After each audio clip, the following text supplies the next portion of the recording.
அப்படி ஈரோட்டில் நான் தான் சூரப்புலிங்கிறேன். ஈரோட்டில் இந்த மாவட்டத்தில் நீங்க தானே அதிக நாள் மந்திரியா இருந்தீங்க. எத்தனை தொகுதி கடந்த முறை ஜெயிச்சு கொடுத்தீங்க? எத்தனை தொகுதி ஜெயிச்சு கொடுத்த நீ? இன்னைக்கு அங்க டவுன்ல எல்லாமே அவுட். சிந்திச்சு பாருங்க. இதே அண்ணா திமுக எங்களுடைய சேலம் மாவட்டம் 11 தொகுதியில் 10 தொகுதி 2021ஆம் ஆண்டு ஜெயிச்சு கொடுத்தோம். இப்ப சொல்றேன், எப்போதும் 2026 அண்ணா திமுக 11க்கு 10 இடத்துல நான் ஜெயிக்கிறோம்.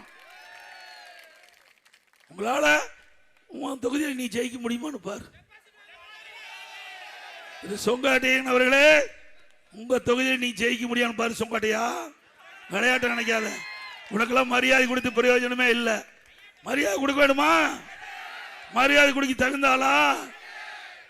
என்னைக்கு சிறுமியா பேச ஆரம்பிச்சியோ அன்னைக்கு அப்படி செல்வாக்கு இழந்துட்டார்ல. ஆக வேணுமென்றே திட்டமிட்டு நீ அரசியல் ரீதியா பேசுனா பதில் சொல்ல தயார்.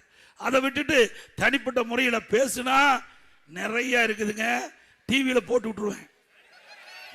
கோபியில நடமாட முடியாது. இந்த வீதியில, கோபி வீதியில அத்தனை பேர் காரி துப்பிடுவாங்க. ஞாபகம் வச்சுக்க. விளையாட்டா நீ நினைச்சிடாத.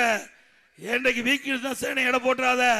நான் முதலமைச்சர் இருக்கும் போது யாரெல்லாம் என்னென்ன பண்ணீங்கன்னா எல்லாமே அப்பவே வச்சிருக்கிறேன். அதுக்கு மிந்தி நீ என்னென்னலாம் ஆட்டம் போட்டேன்னு அத்தனையும் எல்லாமே இருக்குது. சொங்கடையன் அவர்களே, ஜாக்கிரதையா பேசுங்க. அரசியல் நீதியா சந்திங்க. நாங்க பதில் சொல்ல தயார். அண்ணா திமுக ஆட்சிக்கு வந்தா நிறைய திட்டங்களை நிறைவேற்றுவோம்.